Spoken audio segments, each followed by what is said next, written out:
Tere, head kuulajad! Mina olen Karmen ja suur rõõm on teid tervitada Viljandi Kutseõppekeskuse poolt. Ja püüan siis üheskoos teiega, teie omas peas ja mina siin teie ees kõneledes arutleda siis sellisel teemal, et kuidas saada kool, kutsekool, gümnaasium, kõrgkool ja ettevõtjad ühes paadis tegutsema. See küsimus on üsna laiapõhjaline ja lahendus võib tunduda esmapilgul päris keeruline, kui mitte lausa võimatu. Eriti kui arvestada seda, et tegemist on ju tegelikult päris mitme muutujaga võrrandiga, kus ka igal muutujal oleks just nagu omaette eesmärk või oma suund, kuhu pürgida.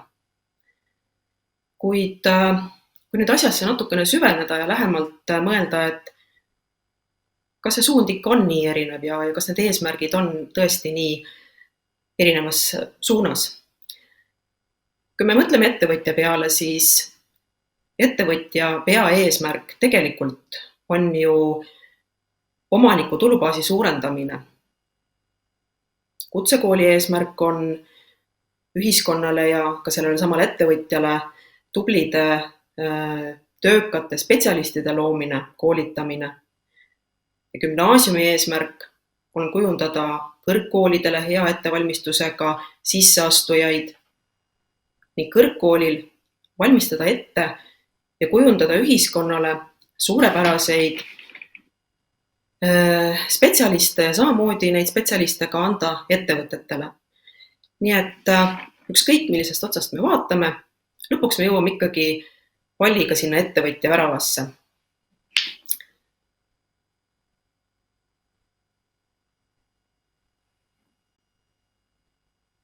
Ja kuidas siis lahendada seda võimatuna tunduvat võrrandit?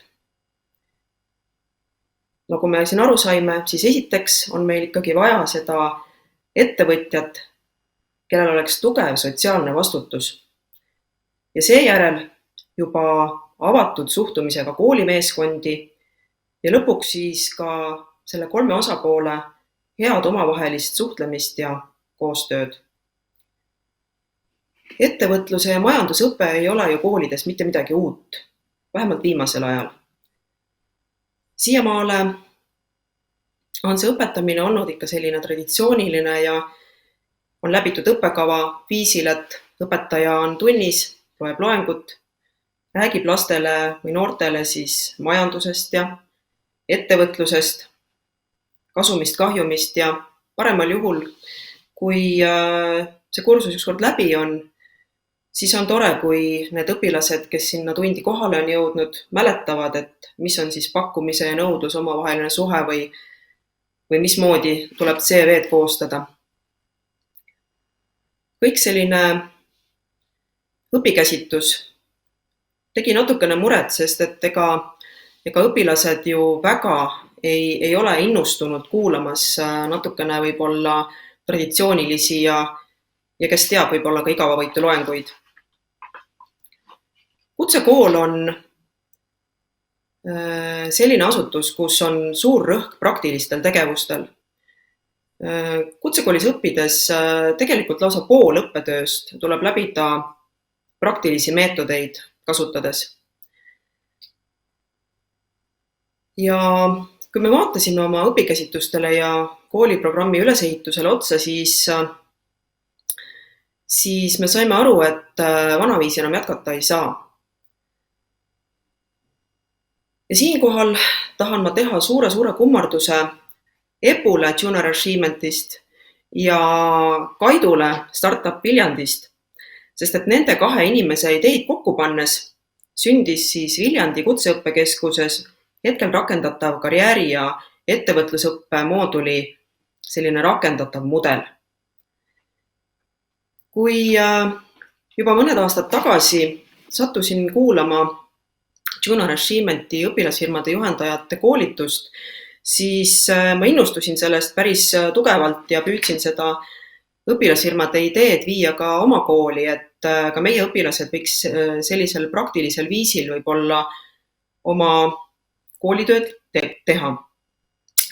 käisin rääkimas õpilastele, et mida kujutab õpilasfirmade programm ja pakkusime siis ka koolipoolset tuge, et kes läbi programmi saab ka nendest traditsioonilistest tundidest vabastuse, aga tookord sain ma aru, et ma tollel hetkel põrusin. Ja kuna läbikukkumine oli nagu selline omamoodi tõekoht, siis tollel hetkel mul ei tulnud ka ühtegi muud toredat mõtet, et kuidas siis ikkagi seda majandusõpet nii-öelda teoreetilisest praktilisse üle viia. Aga ei läinudki palju aega mööda, kui võttis meiega ühendust Startup Viljandi, kes siis olles juba eelnevalt seotud Viljandi Kultuuriakadeemiaga ja ka gümnaasiumi majandussuuna õpilastega, tulid rääkima enda ideest, mismoodi nemad on loonud siis mudeli, kuidas noortes alustavates inimestes arendada ettevõtlikkuse sellist tunnet. Ja kui ma olin kuulanud ära Kaidu jutu, siis oli see koht, kus tekkis minul see klikk, et kui me võtame Startup Viljandi programmi, kuidas siis ettevõtlusõppesse siseneda ja liidame sinna juurde Junior Achievement'i õpilasfirmade praktilise poole, siis tegelikult see lahendas ära selle võrrandi minu jaoks.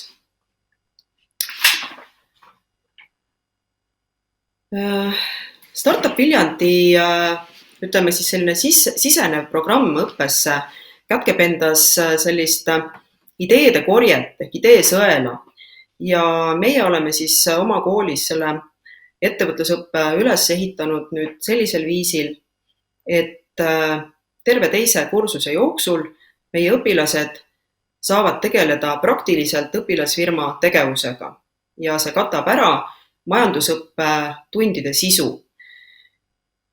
Selleks nad kursuse alguses läbivad ideesõela, mis tähendab seda, et õpilased tulevad kokku, meie kutsume nad kokku ja toimub siis selline tubli 1,5 päeva ajurünnakut ja selle sõela lõpuks on siis tekkinud meeskonnad, on tekkinud ideed, mida ellu viiakse ja algab siis selline tihe töö nende ideede väljatöötamisel, genereerimisel, mahamüümisel ja lõpuks ka siis kirjutatakse kokku äriplaan, kaitstakse see ja kõik on saanud siis praktiliselt oma sellise ettevõtluskogemuse kätte. Teades seda, et kogu elanikkonnast circa 15% on võib-olla sellised, kellel on see ettevõtlikkuse võib-olla geen natukene rohkem arenenud ja kellest on tõenäoliselt võimalik siis tulevikus saada ettevõtjad, siis ega meie eesmärk ei ole see, et kutsekooli lõpetaja peaks olema tingimata tulevikus eraettevõtja. Küll aga nad õpivad väga praktilisi erialasid ja väga paljudel neist tulevikus on sellest ettevõtlusprogrammist abi, kas või sel viisil, et ka hiljem aru saada, töötades ettevõtetes, mismoodi ettevõttes päriselt asjad toimivad.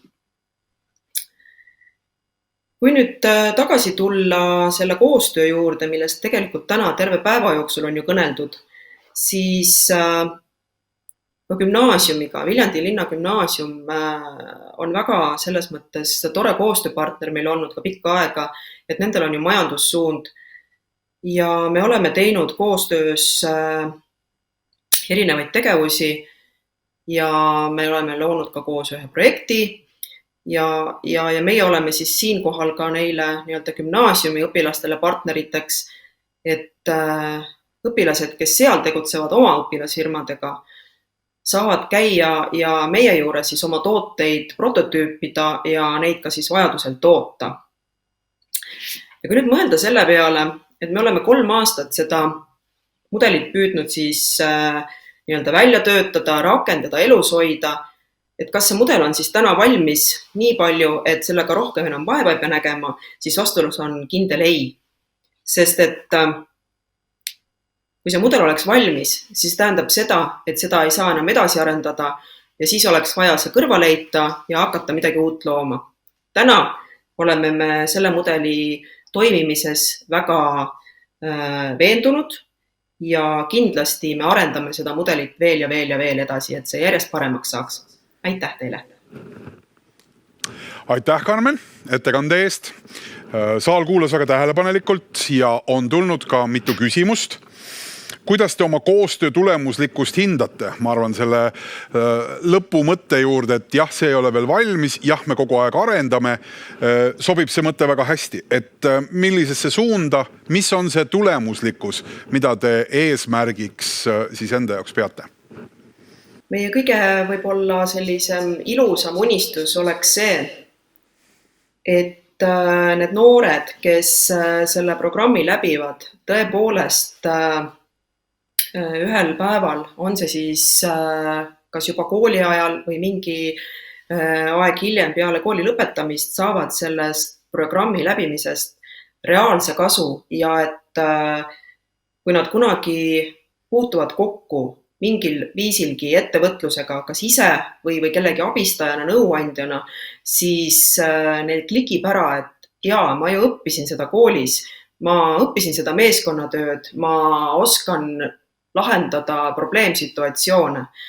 Et ma usun, et kui me ükskord jõuame sinnamaale, et me saame ka õpilastelt ja oma vilistlastelt tagasisidet, et siis see kindlasti on väga suur eesmärk. Mis need küsimused võiksid olla? Olete te jõudnud juba mõelda, et mille kaudu see teadmine kohale võiks jõuda? Eks me ikkagi ju natukene hoiame silma peal oma vilistlastel ja lõpetajatel ja püüame aru saada sellest, et millega lõpetajad ka peale kooli tegelevad, siis ma usun, et see just need valdkonnad, kus noored tööle hakkavad, mida nad teevad, kuhu nad jõuavad või milliseid sihte seavad, see tuleb ringiga kooli tagasi ja sealt tuleb see teadmine ja tagasiside. Me kuulasime seda ettekannet tegemas siis Kutseõppekeskuse arendusjuhti, aga selles võrgustikus on veel gümnaasium, kõrgkool, ettevõtjad kuidagi seotud ja nii edasi, et kellega selle süsteemse koostöö käivitamisel oli kõige keerulisem. Ehk siin küsimus kõlab nii, et kes oli kõige kõvem pähkel? Ma võiks öelda nii, et täna võib-olla on see koostöö ehk kõige nõrgem praegu Kutsekooli ja Kultuuriakadeemia vahel.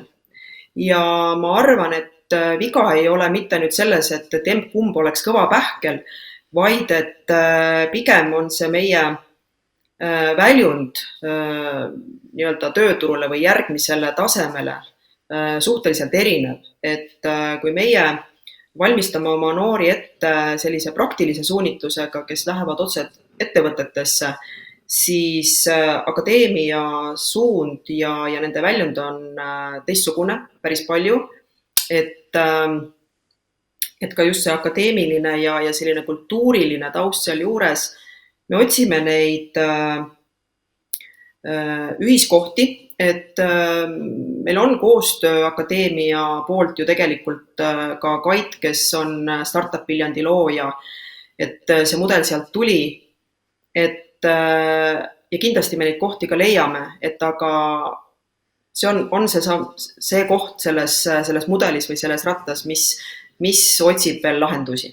Karmen, soovin edu tuult purjedesse teie erinevaid asutusi liitvale paadile, nii et hoiame pöialt ja loodame kuulda mõnel järgmisel korral eduloo jätkumist. Aitäh! Teie ees oli siis Karmen Selter ja me rääkisime sellest, kuidas erinevaid koole, erinevaid institutsioone, asutusi omavahel koostööle ühte paati meelitada.